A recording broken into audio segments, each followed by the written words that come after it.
how did you get involved in the project? And because it's such an awesome and epic story. Yeah, thank you. Well, I found out, I guess, in March or April of 2011 that there was going to be a film version of the musical Les Mis, and Hugh Jackman was probably going to be in it, and I just said, oh my gosh, I'll play anybody, please just let me audition, which I did a few months later and then got the part a month after that. Did you know, like, from before that it was going to be like live singing? And because that's a big challenge of it, I think. Tom was still making up his mind about it, you know, how exactly it was going to be done, how much of it was going to be live. He knew he wanted the show to be sung through, but he didn't know if we would be dropping certain lines here and there. But I thought it was a great idea. I thought it was such a cool challenge to try to do that when it's. I don't think I've. I mean, there have been a couple movies that were sung through the entire time, but not one made recently. So I don't know. It seemed like it would be pretty cool if we were able to pull it off. And how was your take on the character? Because this woman goes through so much, and Yes.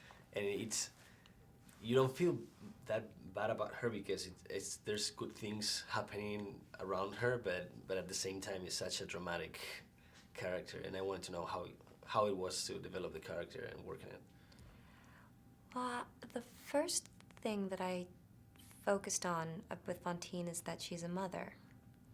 And you hear all these incredible stories about what a mother's love is. You know, mothers see their children trapped under a car and they somehow get the strength to just lift that car up to get their children to safety. You know, women giving birth naturally under the worst conditions. And then what I found out as I started to do my research about Fantine, women who will live as prostitutes so that their children don't go hungry. I mean, what people will put themselves through for love, particularly for the love of their children, I mean, it just blows your mind. And then I started to feel so much compassion towards Fantine and anger that not only that she lived in a world where that was required of her, but that we live in a world that still requires it of people.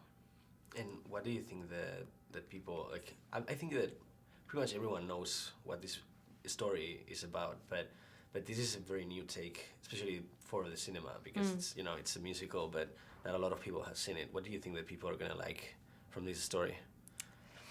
I think people are going to like the live singing a lot. I think it kind of makes it feel like an event.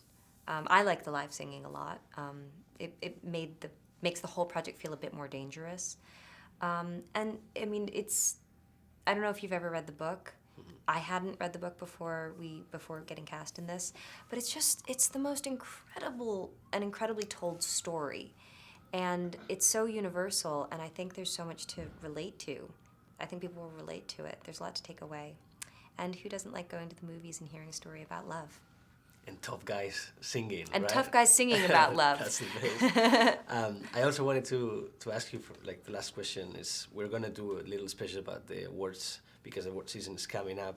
And I wanted to know, I know that you probably feel super satisfied after a project like this, but is it like the award season coming, is it something that makes you smile and think that, like, there might be recognition to your work and there might be, that little something more to what you've done? Well, at this point in my life, I know not to count my chickens before they're hatched. So I'm hearing the buzz that's going on. I'm hearing all the lovely, wonderful, deeply flattering things people are saying about the film and about me. But I can't really connect with it until I know whether or not I'm nominated for anything. And then after that, I think I'll let myself go there. But until then, it's just there's nothing real.